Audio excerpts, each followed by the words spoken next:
지나가긴 했습니다만 여러분 2월 14일이 무슨 날인지 혹시 아세요? 2월 14일은 발렌타인데이라고 하죠. 그래서 여자가 남자에게 초콜릿을 주면서 고백하는 날이라고 합니다. 반대로 3월 14일은 화이트데이. 그래서 남자가 여자에게 사탕을 주면서 사랑을 고백하는 날이에요. 그리고 그 다음 달인 4월 14일은 무슨 날이죠?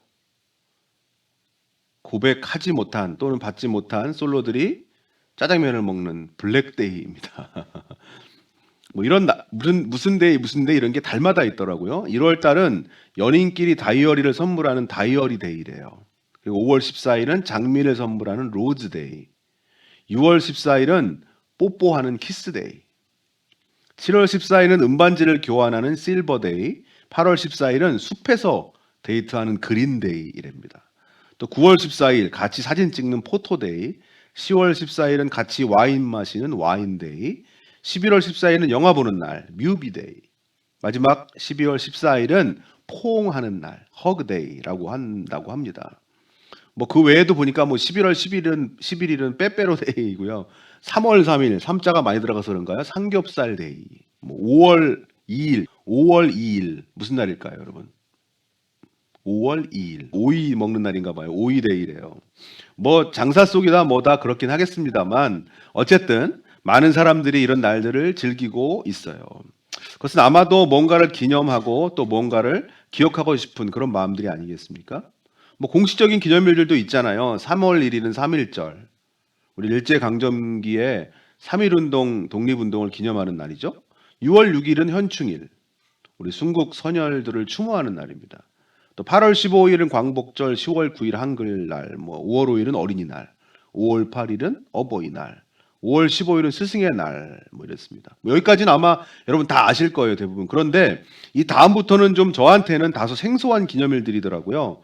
5월 21일이 부부의 날이래요.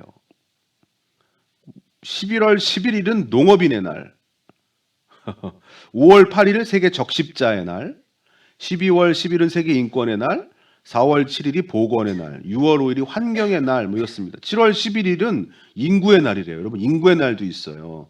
인구 문제와 또 미래의 사회 어떤 구조를 생각해 보는 날이라고 하네요. 9월 9일 이런 날도 있습니다. 귀의 날. 뭐 귀 건강과 청력 보호의 중요성을 알리는 날이래요. 여러분 참 많은 기념일들이 있어요. 그 제가 다 지금 갖고 온 것도 아니에요. 모두가 다 무언가를 기념하거나 또는 한 번 더 생각해 보고자 하는 날들입니다. 오늘 본문 속에서도 예수님께서도 기념에 대해서 말씀을 하시는데요. 나를 기념하라. 예수님께서 오늘 이 날을 예수님을 기념하는 날로 삼으라고 하시네요. 예루살렘에서 얻은 방에서 예수님과 제자들은 유월절 식사를 하고 있었습니다. 식사 중에 예수님께서 제자들의 어떤 발도 씻어주시고 다시는 유월절을 이 땅에서 내가 너희들과 함께하지 않겠다 이러시면서 어떤 예수님의 십자가 죽음도 암시해 주시고 또 천국에서 다시 만날 것, 천국 잔치에서 다시 만날 것을 약속하시기도 했어요. 그리고 이제 본격적인 유월절 식사 의식이 시작이 됩니다. 자, 오늘 본문 22장 19절. 또 떡을 가져 감사 기도하시고 떼어 그들에게 주시며 이르시되 이것은 너희를 위하여 주는 내 몸이라 너희가 이를 행하여 나를 기념하라 하시고. 사실 예수님께서 일반적인 유월절 의식의 절차대로 행하지는 않으셨어요. 일단은 먼저 떡. 여러분 사실 이거 떡이 아니고 빵이죠. 빵. 누룩을 넣지 않은 빵. 무교병을 들어서 찢으신 후에 제자들에게 나눠주시면서 말씀하셨어요. 이것은 이 빵은 너희를 위하여 주는 나의 몸이다. 너희가 이렇게 빵을 떼는 일을 앞으로 계속하면서 나를 기념하여라. 그 다음 의식은 20절. 저녁 먹은 후에 잔도 그와 같이 하여 이르시되 이 잔은 내 피로 세우는 새 언약이니 곧 너희를 위하여 붓는 것이라. 자, 이번에는 포도주 잔에 포도주를 채워서 돌리시면서 말씀하세요. 이 포도주는 나의 피다. 이것도 역시 너희를 위해서 붓는 것이다. 역시 앞으로 계속 포도주를 따르면서 나를 기념하여라. 예수님께서는 떡을 먹고 또 포도주를 마시는 것이 예수님을 기념하는 방법이 될 것이라고 하시는 거예요. 그래서 이제 이 날로 인해서 구약의 유월절 의식이 이제 폐지되었고 이제는 성만찬, 성찬이 그리스도인들의 기념 의식이 되었습니다. 오늘날에 우리들도 그래서 떡과 포도주, 포도주 아니고 포도즙으로 하기도 하죠. 가지고 행하는 성찬 의식을 지금도 행하고 있는 거예요. 여러분, 떡과 포도주는 예수님의 몸과 피랍니다. 이 떡과 포도주를 먹는 것은 그래서 예수님의 몸을 먹고 피를 마시는 거예요. 예수님의 몸, 살을 먹고 예수님의 피를 마신다. 사실 잘못 들으면 좀 뭔가 이상하게 들릴 수도 있는 말이잖아요. 실제로 초창기 때 초기 우리나라에 들어오신 선교사님들은 이것 때문에 큰 오해를 받기도 하셨다고 해요. 당시에 이 한국 사람들은 외국 선교사님들을 식인종이라고 오해했대요. 완전히 다르게 생긴 그 외국인들이 왔는데 낯선 어떤 외래 종교를 전한대요. 그리고 비밀리에 막 자기들끼리 모여요. 그리고 거기서 막 살과 피를 먹는다는 거예요. 그래서 그런 소문이 막 퍼져나가면서 서양 종교인들은 사람을 잡아먹는다. 이런 루머가 실제로 퍼졌다고 합니다. 여러분, 과연 떡을 먹고 포도주를 마시는 것, 이것이 진짜로 살과 피를 먹는 것일까요? 네, 로마 카톨릭은 그렇게 믿었어요. 이 성찬에 대해서 여러 가지 주장들이 있는데요. 로마 카톨릭은 화채서를 주장하였는데, 이것은 성찬 때 우리가 먹는 빵과 그 포도주가 실제로 우리 입에 들어가는 그 순간에 예수님의 진짜 살과 피로 바뀐다는 거예요.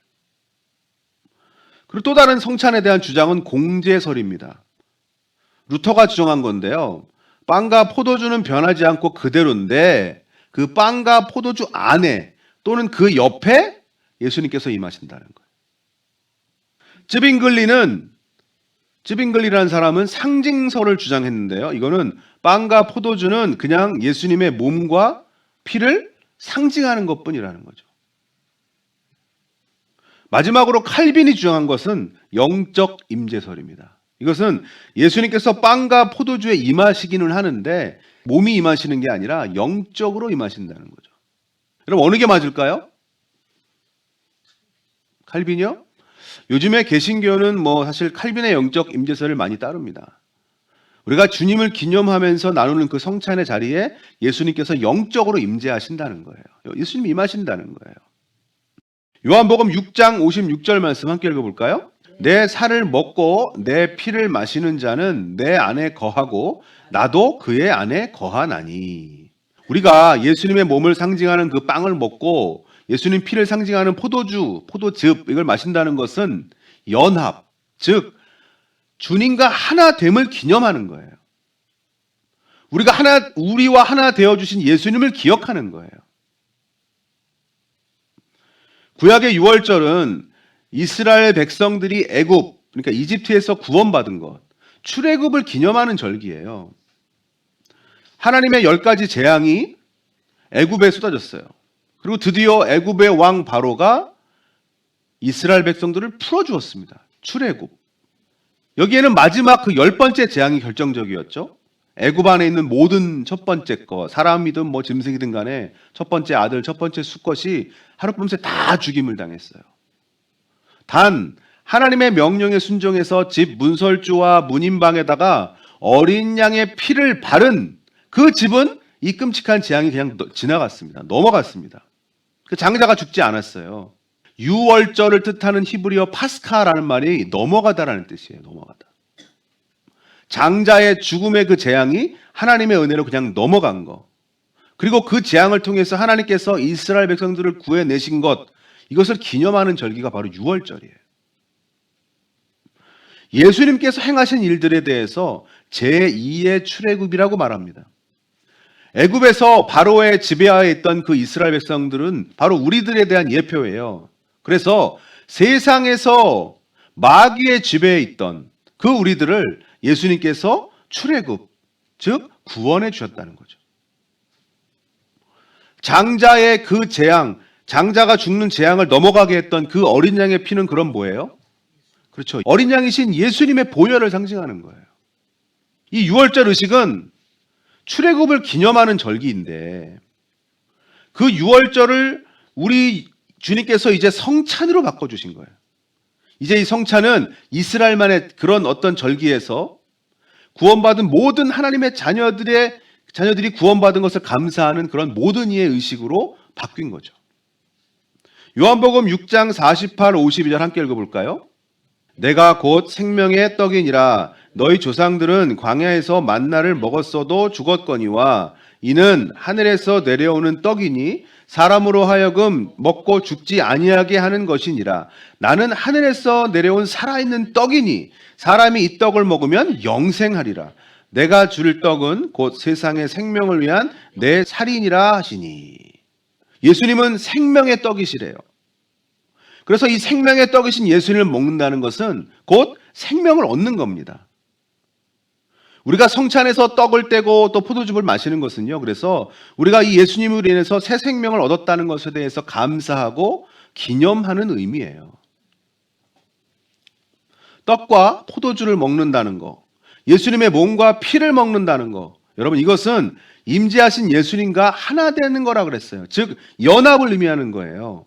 그리고 예수님과 연합된다는 것은 우리가 구원받았다는 의미입니다. 생명을 얻었다는 의미예요. 생명이신 예수님과 하나가 되었으니까. 아멘?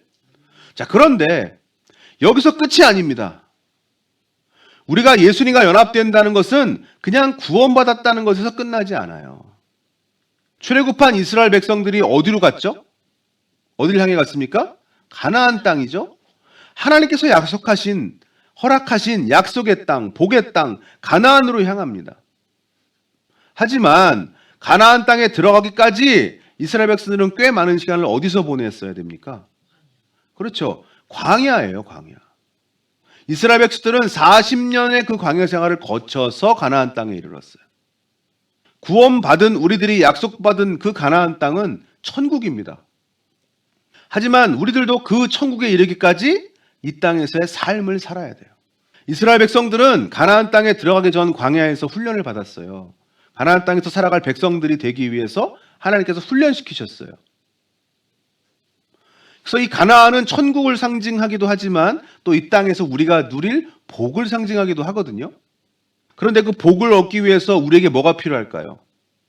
가나안에 들어가기 위해서 이스라엘 백성들이 받았던 것처럼 우리에게도 훈련이 필요한 거예요. 하나님께서 이스라엘 백성들을 이집트에서 구해내시고 가나안 땅 살게 하신 것은 그냥 그들을 자유민으로 풀어주시는 것만을 위한 건 아니에요. 그들은 하나님의 백성으로서의 그 삶을 사람들에게 보여줘야만 했습니다. 하나님의 택하신 그 선민다운 삶을 사람들에게 보여줘서 다른 사람들도 하나님 백성이 되도록 만드는 거. 이게 하나님께서 그들을 이집트에서 구원해내신 이유예요. 여러분, 우리들도 그냥 구원받았다고 그걸로 끝이 아닙니다. 천국을 얻은 것이 우리 이 땅에서의 삶의 의미의 전부가 아니에요. 예수님과 하나가 된다는 거. 예수님과 연합된다는 것은 구원을 얻었다는 의미이고 더 나아가서는 구원받은 하나님의 자녀다운 삶을 살아야 된다는 의미예요. 구원받은 사람답게 사는 삶, 즉 예수님을 닮은 삶, 그것이 천국에 이르기까지 우리가 살아야 할 삶입니다. 우리가 빵과 포도주로 예수님을 기념한다는 것은 빵과 포도주가 의미하는 예수님의 몸과 피를 기념하는 것이고 그것은 예수님의 몸과 피가 우리에게 어떤 의미인지를 기억하는 겁니다. 먼저는 살이 찢기시고 또 피를 흘리셔서 우리를 살리신 예수님의 그 사랑을 기념하는 거죠. 그리고 더 나아가서 그것은 우리에게 모범이 되신 그 예수님의 삶을 기억하는 거예요. 그 삶을 담기 위해 노력하는 거예요. 아멘. 할렐루야. 지금은 기독교인들을 이제 부르는 말로 쓰고 있는 게 그리스도인이죠. 그리스도인. 영어로는 크리스찬. 그리스도인이라고 불리기 전에는요, 옛날에는 예수 믿는 사람들을 성경에서 갈릴리 사람들, 또 뭐 나사렛 사람들 이렇게 불렀대요. 그런데 안디옥 교회에서부터 교인들을 그리스도인이다라고 부르기 시작했습니다. 사도행전 11장 25에서 26절 함께 읽어볼까요? 다소에 가서 만남에 안디옥에 데리고 와서 둘이 교회에 1년간 모여 있어 큰 무리를 가르쳤고 제자들이 안디옥에서 비로소 그리스도인이라 일컬음을 받게 되었더라. 그리스도인은 헬라어로 크리스티아노스라고 하거든요. 근데 이 말이 크라이스트, 그러니까 예수님, 그리스도에다가 이아노스라는 전미사가 붙었는데 이게 누구누구에게 속한 자 또는 추종자 이런 뜻이에요. 그래서 크리스티아노스, 그리스도인은 그리스도에게 속한 자, 그리스도 추종자, 예수 추종자 이런 뜻이에요. 근데 이 그리스도인은 처음에는 이 그리스도인들을 약간 조롱하는 말이었다가 이제 2세기경부터는 그리스도인이란 말이 대표적인 호칭으로 사용되게 됐는데요. 우리나라 말에도 기독교인들을 좋지 않게 부르던 말이 있었어요. 뭘까요? 그렇죠. 권사님 잘 아시네요. 예수쟁이. 지금은 사실 그다지 말을 이렇게 많이 쓰이지 않는 말입니다만 예전에는 예수 믿는 사람들을 이렇게 좀 비하해서 부르던 말이 예수쟁이죠. 제가 국어사전을 찾아보니까 예수쟁이는 기독교 신자를 속되게 이르는 말 이렇게 돼 있어요.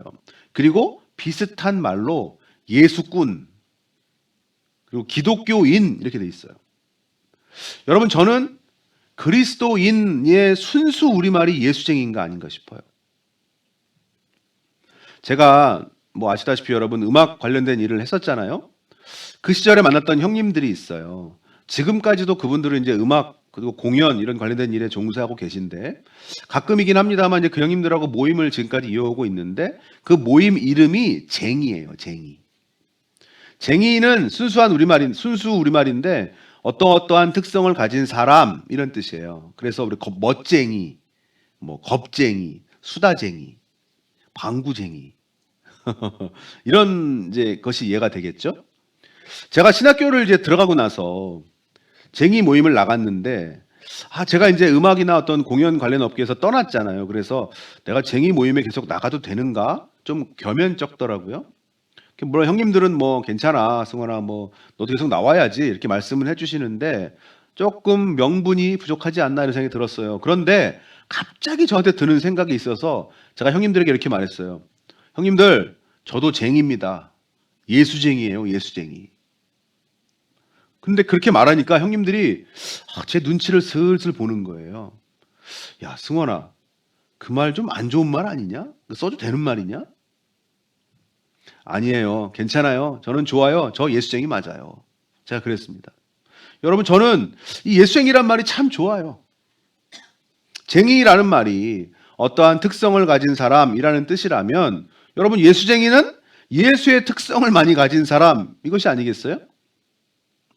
그리스도인이 예수를 추종하는 사람, 예수님을 추종하는 사람이란 뜻이고 예수쟁이는 예수님을 닮은 사람이란 뜻이니까 둘 다 어찌 아니 좋은 말이 아니겠습니까? 여러분 우리는 그리스도인으로 살아야 됩니다. 예수님께 속한 사람으로서 예수님을 따르며 예수님을 추종하며 살아야 돼요. 또한 우리는 예수쟁이로 살아야 됩니다. 예수의 특성을 많이 가진 사람, 예수님 닮은 사람으로 살아가야 돼요. 예전에 우리 믿음의 선배님들은 너무나 그리스도인다워서 예수쟁이다 그러면서 조롱의 말을 들었어요. 너무 예수만 이야기하고 교회에 충성하고 다른 사람들 끈질기게 전도하니까 사람들의 미움을 받은 거죠. 또 그리스도인답게 올바르게 사니까 사람들의 시샘도 받았기 때문입니다.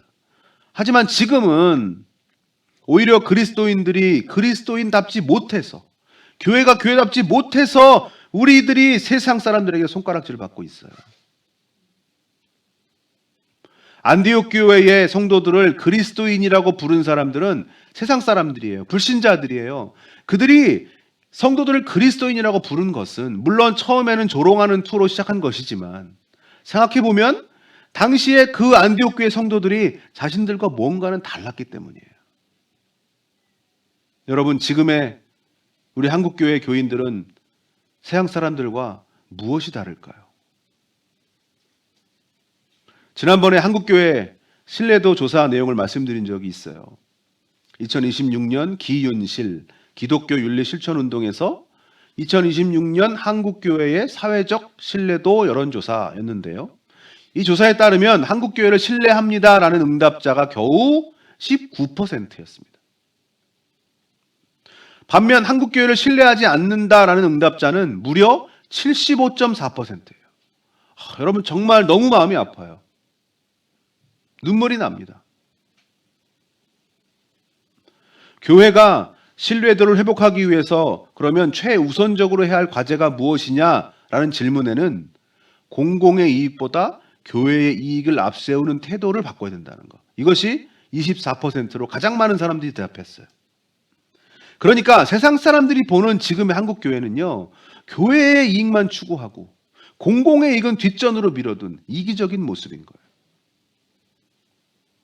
또한 신뢰도를 높이기 위해서 해야 할 사회적 활동에 대해서 뭐냐고 물어봤더니 1위가 무려 58.6%로 윤리와 도덕 실천 운동이라고 대답했어요. 세상 사람들이 우리 교회에서 보고 싶은 모습은요, 우리 성도들에게서 보고 싶은 모습은 그냥 열심히 예배드리는 모습이 아니라 막 방 안으로 랄라 뜨겁게 기도하는 모습이 아니라요, 윤리적이고 도덕적인 모습이에요. 예배와 기도가 필요 없다는 얘기가 아닌 건 아시죠? 하지만 우리가 예배하는 모습과 기도드리는 모습으로는 세상 사람들의 마음을 사로잡기 힘들다는 걸 우리가 알아야 돼요. 우리는 우리 삶을 보여줘야 됩니다. 뭔가 다른 모습. 세상 사람들보다 더 윤리적이고 더 도덕적이면서 공공의 이익을 위해서 앞장서는 모습, 그런 모습이 한국교회의 신뢰도를 높이는 거예요. 우리가 전하는 이 복음의 신뢰도를 높이는 거예요. 그런데 참 놀라운 조사 결과가 하나 더 있습니다. 기독교인들에게도 한국교회를 신뢰하느냐는 질문을 했어요. 기독교인들에게. 그랬더니 67.8%가 한국교회를 신뢰한다고 대답했어요. 제가 이 조사 결과를 보고서 저에게 떠오르는 딱 4글자 단어가 하나 있었습니다. 자화자찬. 자기가 그린 그림을 자기가 칭찬한다, 이런 뜻이에요. 여러분, 지금 우리 한국교회는 자화자찬에 빠져 있어요. 우리 지금 잘하고 있어. 이 정도면 됐지. 세상 사람들은 우리 한국교회를 보면서 윤리적이지 않다, 도덕적이지 않다, 정직하지 않다, 헌신적이지 않다, 신뢰할 수 없다, 이러면서 등을 돌리고 있는데 우리는 우리 스스로를 너무 믿고 있어요. 우리 스스로를 너무 과대평가하고 있어요. 안타까운 현실입니다. 이제는 우리들의 모습을 직면할 필요가 있습니다. 여러분, 우리 한국교회는 지금 치유와 회복이 절실히 필요한 병든 상태입니다. 전혀 예수님 닮지 못한 그런 모습으로 살아온 지 너무 오래됐어요. 세상 사람들에게 본이 되지 못하는 모습을 너무 오랫동안 보여주고 있습니다. 그리스 로마 신화에 보면 세이렌이라는 존재가 나오거든요. 상반신은 여성이고 하반신은 새의 모습을 한 존재예요. 이 세이렌의 가장 큰 특징은 바로 노래입니다. 세이렌이 노래를 부르면요, 듣는 모든 사람들이 그 노래에 유혹돼서 정신을 잃어버려요. 그래서 배가 지나갈 때 세이렌이 노래를 부르면 배의 선원들이 그냥 다 모두 정신을 잃고 노래에 빠져버려서 배를 조종하지 못해요. 그래서 결국 배는 바위에 부딪히고 난파돼서 부서지고 마는 거예요. 오디세이아라는 이야기에 보면 어느 날 이 주인공인 오디세우스가 세이렌이 있는 곳을 지나가야만 했어요. 그래서 부하들의 귀는 다 모두 밀랍으로 이렇게 막아버렸는데 정작 자신의 귀는 막지 않았어요. 왜냐하면 세이렌의 노랫소리를 한번 들어보고 싶었기 때문에요. 대신에 이 오디세우스는 부하들에게 자신을 돛대에다가 단단히 묶어달라고 하고 풀어달라고 해도 절대 풀어주지 말아라고 명령을 했어요. 자, 이윽고 배가 세이렌 앞을 지나가게 되었는데 세이렌이 아름다운 노래를 부릅니다. 귀를 막은 선원들은 노래를 듣지 못했어요. 하지만 오디세우스는 세이렌의 노래를 듣고선 정신이 나가서 막 자기를 풀어달라고 막 미친 듯이 소리를 질렀어요. 하지만 부하들이 그를 풀어주지 않았기 때문에 간신히 그 세이렌 앞을 무사히 지나갈 수가 있었습니다. 세이렌은 보통 달콤하지만 위험한 유혹에 많이 비유됩니다. 세상에는 얼마나 많은 세이렌의 유혹들이 있습니까? 우리는 하루에도 수없이 세이렌 앞을 지나다녀요. 그 달콤한 세상의 유혹을 이기는 비결은 무엇일까요? 우리가 우리를 단단히 묶어놓는 거예요. 어디에다? 예수님한테. 예수님의 살과 피를 먹는다는 것은 곧 예수님과 연합된다는 거, 예수님과 하나 된다는 거예요. 예수님을 기념하면서 우선은 구원 얻은 것에 감사드리고 더 나아가서 예수님과 연합한 사람다운 그런 삶을 살아가는 거예요. 나를 단단히 예수님께 묶어야 됩니다. 말씀에 묶어야 됩니다. 그래서 조금은 세상 사람들과는 다른, 그 사람들이 본받을 만한 그런 삶을 살아야 돼요. 사랑하는 여러분, 전도는 삶으로 하는 겁니다. 이 건물이 며칠 전에 소방 점검이 있었어요. 그래서 사이렌 소리 막 울리고 그랬는데요. 이 사이렌이 울린다 할 때 그 사이렌이 이 세이렌에서 온 단어거든요. 여러분, 세상의 세이렌의 유혹으로부터는 귀를 닫으시고 하나님께서 보내시는 경고의 사이렌에는 귀를 기울이십시오. 우리 한마음교회부터 좀 세상 사람들한테 본을 보여줍시다. 가까운 곳에서부터 시작하세요. 여러분의 가정에서 가족들에게 본이 되어야죠. 저도 이게 너무 찔려요. 우리 가족들한테 정말 죄송스럽습니다. 자녀에게 본이 되어야 됩니다. 그리고 여러분의 친구들, 이웃들, 동료들에게 예수님 닮은 모습을 보여줘야 됩니다. 그리고 여기 주일에 교회 오시면 교회 건물 이 안에서도요, 여러분의 몸가짐을 조심하셔야 돼요. 남이 보든 말든 간에 정직하게 행동해야 되고, 여러분 휴지가 보이면 좀 주우시고, 더럽거나 정돈 안 된 곳이 좀 보이시면 우리 교회가 아니더라도 밖에 있는 곳이라도 좀 청소하고 정리하는 모습을 보여줘야 돼요. 가까운 사람에게 인정받는 것이 여러분 더 어렵습니다. 하지만 가까운 사람에게 인정받는다면 그것은 성공한 그리스도인이 될 수 있는 시작이 된 거예요. 사랑하는 여러분, 우리 한마음교회 하나님께도 인정받고 또 주변 사람들에게도 인정받는 그런 교회가 됩시다. 아멘. 기도하겠습니다.